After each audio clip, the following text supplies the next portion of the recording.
Nous allons traiter donc d'un nouvel exercice sur la géométrie analytique dans l'espace, qui est un tout petit peu différent du premier, que,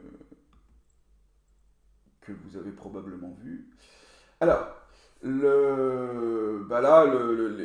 un petit peu, c'est presque un problème ouvert, c'est-à-dire que les étapes de résolution ne sont pas détaillées, ne sont pas indiquées dans l'énoncé.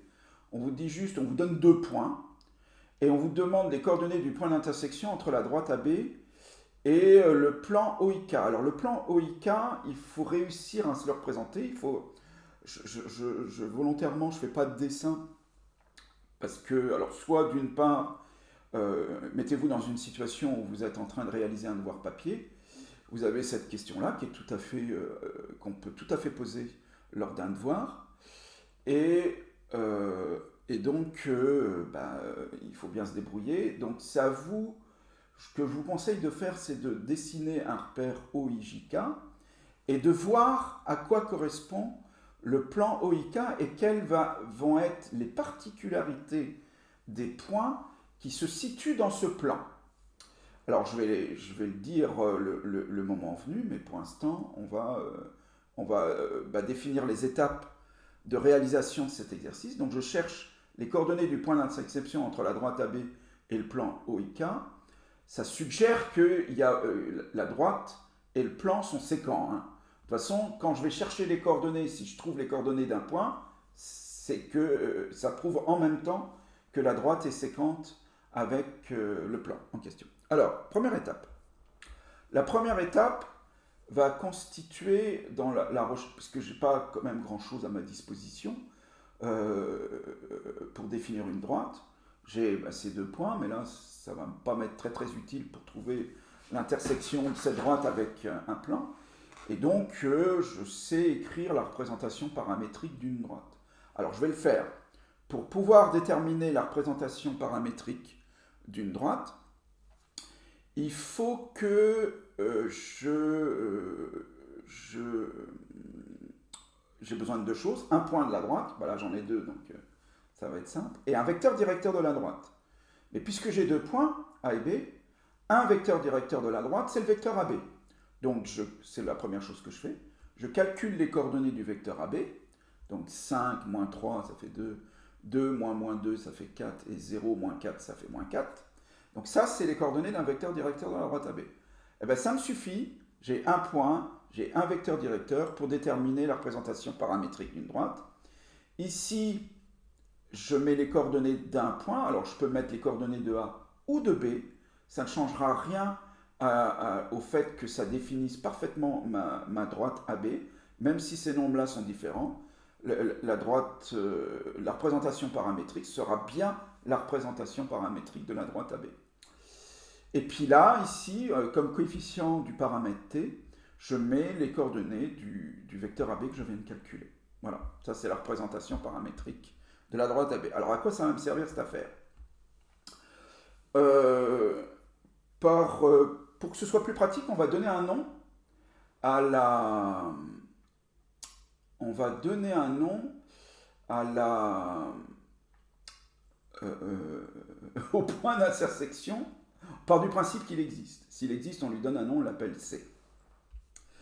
Quelle va être sa particularité? Donc je vous avais... elle est courte. Hein. La particularité du point C qui appartient au plan OIK, ça veut dire que... Alors OIK, hein, c'est le plan qui est défini par l'axe des abscisses et l'axe des côtes. Eh bien, effectivement, tous les points dans ce plan ont une ordonnée nulle.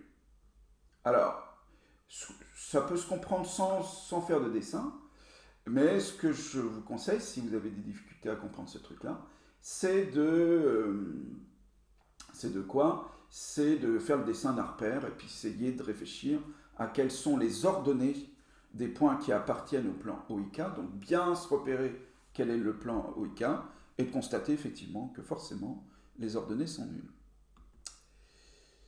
Alors, moyennant ça, je repars de la représentation paramétrique de la droite. Pourquoi? Parce que C est un point qui est, s'il existe, qui est un point qui est à la fois dans le plan, voilà, et à la fois dans la droite.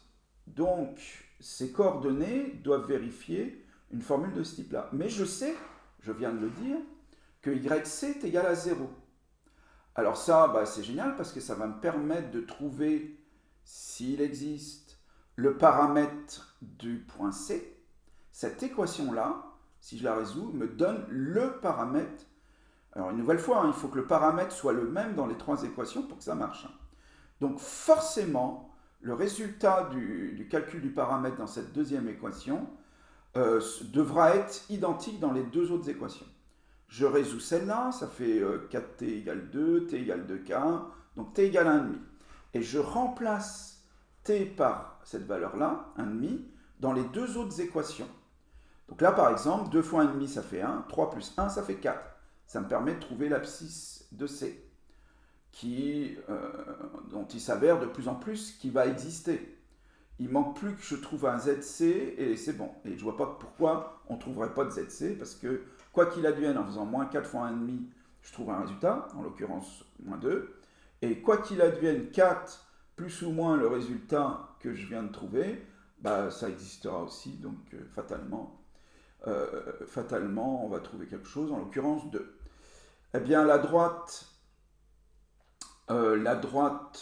réponse à la question, il faut quand même y répondre. La droite AB coupe le plan OIK en un point de coordonnées. Alors 4, le YC c'est 0 et 2. Voilà, ceci achève la correction de cet exercice.